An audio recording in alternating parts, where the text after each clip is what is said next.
이 경제 사령탑 바꾼다고 달라지나, 그렇습니다. 저는 기본적으로 좌파 정권이 들어서게 되면은 경제는 무조건 망하게 되어 있습니다. 사람의 문제가 아닙니다. 왜? 이 기본적으로 이제 경제란 부분은 철저하게 이 자본주의 시장 경제 원리에 충실했을 때 그나마 희망이 있는 거예요. 그 바탕 위에 유능한 그 경제 그 사령탑을 앉혀가지고 어떻게 경제 운영하느냐 하는 부분이 결국 경제 결과에 영향을 주게 되거든요. 우리가 사실은 미국의 어떤 그 트럼프 정부 같은 경우도 누구든지 경제를 살리고자 하는 그런 그 기대감은 뭐 국가를 막론하고 어떤 정치 세력 막론하고 다 있지만, 그러나 미국의 철저하게 그 자본주의 시장 경제를 원칙적으로 추구하잖아요. 예. 거기다가 트럼프 같은 그 경제 이익을 극대화할 수 있는 그런 전략과 정책을 펴기 때문에 미국이 단기에 그렇게 호황을 누린 거거든요. 자, 그런데 대한민국 같은 경우는 이 좌파 정권이 들어섰다는 경우 자유시장 경제보다는 반자본주의 분배의 핵심을 두고 있다고요. 그러니까 자본주의 시장 경제 정책을 펼쳐도 될까 말까 한데, 기본적으로 이 반자본주의, 이 노동자 분배, 이런 사회주의적 경제 정책을 뿌리에 두고 있기 때문에 누가 오더라도 될 수가 없는 거예요. 그러니까 결국은 이 장화성이나 김동연이 경질된 가장 큰 이유가 뭡니까? 경제 지표가 처음에 장화성이가 작년에 결국 정책 실정하면서 나름대로 어쨌거나 이 좌파였던 그 모토인 이 분배, 노동자라는 어떤 이런 그 가치를 중심으로 해가지고 결국 이제 소득주도 노동자에게 돈을 줘가지고 경제를 살린다는, 어떻게 보면은 이 경제 원리에도 맞지 않는 이런 허구였던 그 정책을 폈기 때문에 결국은 1년 반이 지나면서 결국은 경질될 수밖에 없는, 오죽하면 경질했겠습니까? 경질했다는 것 저 스스로가 어떤 그 정책의 실패를 자인하는데, 그럼에도 불구하고 이 좌파들은 뻔뻔하게도 이 경제정책 그대로 고수한다고 하잖아요. 그래서 문재인이가 지난번에 국회 연설할 때 소득주도 성장론을 그대로 더 강력하게 가져가고 포용성장이라는 이런 그 논리를 계속 봤거든요. 그러니까 이 좌파가 얼마나 이거 무식하냐면은 경제정책의 실패 통계를 따라서 모든 통계 지표, 어떤 기업의 어떤 그 투자에 대한 시설 투자, 고용 실업률, 어떤 수출, 이익, 모든 지표 자체가 엉망인데 그 원인은 간단하잖아요. 그런데 그 정책 기반을 그대로 두겠다 그래요. 그러니까 결국 이제 그것이 얘기는 문재인이 머리에는 경제에 대한 그 이해도가 정말 그 초등학생, 중학생 경제, 사회 경제하는 정도 수준도 안 된다. 저는 이렇게 봅니다. 그러니까 읽어주는 거를, 그러니까 참모들이 써주는 걸 그대로 읽을 뿐이란 얘기예요. 그걸 가지고 자기의 의사결정 판단력이 없다는 거라고요. 조금의 상식이라도 있다면은 결국 기존에 추구해왔던 경제정책의 실패로 인해서 모든 경제지표 엉망이다. 그렇다면 여기에 대해서 참모들 불러갖고 어떻게 해야 될 거냐 하는 게 이게 상식인데 그대로 읽고 있잖아요. 결국 머릿속에 든 거는 대가리 똥밖에 없다. 저는 김정은밖에 없다는 거예요.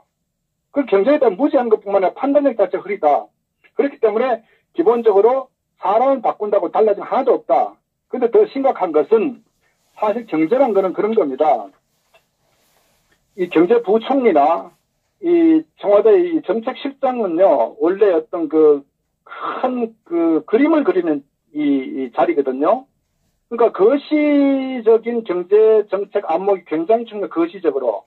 어떤 거시적인 안목이 이제 갖춰 있어야 돼. 그 다음에 전략가라야 되거든, 전략을.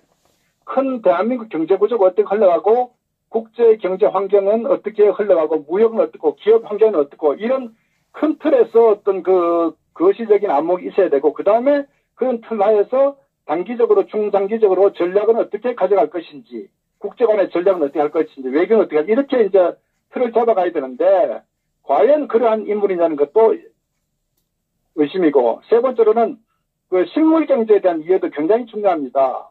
결국 이제 경제란 건 뭐냐면, 왜 대한민국 그 관료들을 항상 이 문제가 있냐면 대학에 있던 강의하던 그 이론가들이 경제를 갖다 보니까 그게 이제 현장과 실무가 안 맞기 때문에 결국 경제했던 완전히 무너지는 그런 참사가 바로 어떤 그런 경제에 대한 핵심적 세 가지 축이 갖추고 있어야 되는데 그렇지 않기 때문에 결국 이제 대한민국 경제가 무너지는데 여전히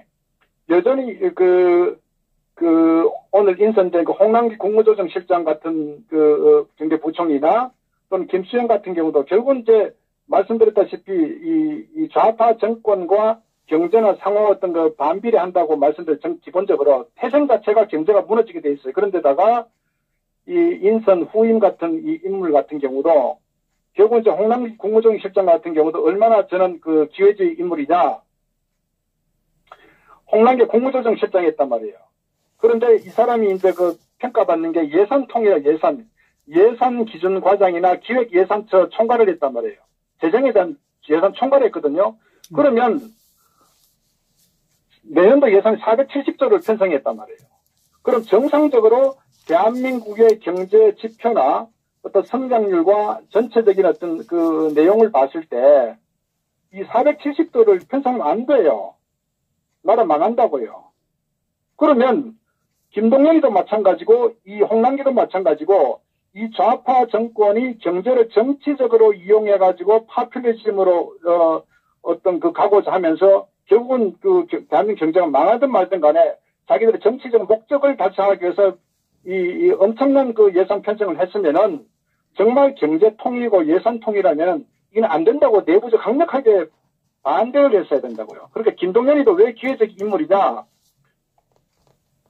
장하성이는 이념에 치우쳐져 있다고 하더라도 경제 관료 같으면 안 되는 거 아니에요. 강력하게 자기가 어떤 반발을 하든지 그렇게 해야 되는데 결국은 김동연이나 홍남기나 둘 다 기회주의적 인물이다. 대한민국 경제 구조를 누구보다 잘 아는 사람이 여기에 대해 결국은 이 좌파 정권의 허수아비가 돼가지고 같이 편승한다. 그렇기 때문에 이 홍남기란 인물은 거의 아마 코드는 잘 맞을 거예요. 예스맨이기 때문에. 그래서 기대할 바가 하나도 없다는 거고, 두 번째 더 심각한 것은 이 청와대 이 정책실장 이 김수현이라는 사람도 기본적으로 아까 말씀드린 경제에 대한 제가 정책 타원은 경제 거시 안목이 있어야 되는데 이 사람은 이 사회 수석을 했단 말이에요. 그리고 이 기본적으로 이 사람 전공이 도시계획을 전공해. 도시계획. 도시계획과 거시경제하고 무슨 관계가 있습니까? 그리고 특히 이 양반은 노무현 정권 때 부동산 정책을 총괄했다고요. 부동산 정보를. 그래갖고 이 토지 공개념이나 어떤 이런 개념을 해갖고 노무현 때 부동산이 폭등하면서 거기에 아주 책임 있는 사람이에요. 이런 인물이 경제도 모르는 인물이 경제 정책 총괄 컨트롤 한다는 부분이 넌센스. 이러니까 결국은 그 다음에 또 이번에 또 부동산 정책, 요번에 사회 수석하면서 부동산 정책하고 이 탈원전에 대한 이걸 총괄하는 사람이라고요. 그러니까 보십시오. 대한민국 경제를 조금이라도 안다면은 대한민국의 가장 경쟁력 있는 이 산업 분야가 반도체나 이 원전 쪽이란 말이에요. 근데 이걸 탈원전 쪽에 정책 추진했단 말이에요. 그렇기 때문에 경제에 대한 ABC가 안 잡혀있다. 단지 머릿속에는 이념 외에는 아무것도 없다. 그렇기 때문에 이 김수현 씨 같은 경우도 결국은 저는 이 경제 컨트롤 타워에서는 오히려 장하성이보다도 훨씬 더 심각한 인물이다. 저는 이렇게 봅니다. 그래서 어쨌거나 큰 틀에서 보면은 사람을 바꿔봐야 뻔한데 그나마 이렇게 사람조차도 이 백그라운드가 보면은 전혀 의미 없다. 그래서 이 문재인 좌파 정권은 스스로 경제 자살하려고 작정을 했다. 저는 그렇게 봅니다. 그래서 아마 제가 99% 장담컨대 어쨌거나 앞으로 경제는 현재보다도 훨씬 더 전체적으로 아마 무너질 것이다. 저는 그렇게 확신합니다. 왜? 바뀌어진 게 아무것도 없기 때문에. 오히려 홍남기 같은 경우는 김동연보다도 훨씬 더 예스맨이기 때문에 아마 청와대 코드를 맞춰가지고 일방적으로 저는 아마 거의 지시형으로 갈 것이다. 이렇기 때문에 대한민국 경제가 아마 더 곤두박질 칠 거다. 저는 그렇게 판단합니다. 네. 예, 알겠습니다. 수고하셨습니다. 네, 감사합니다.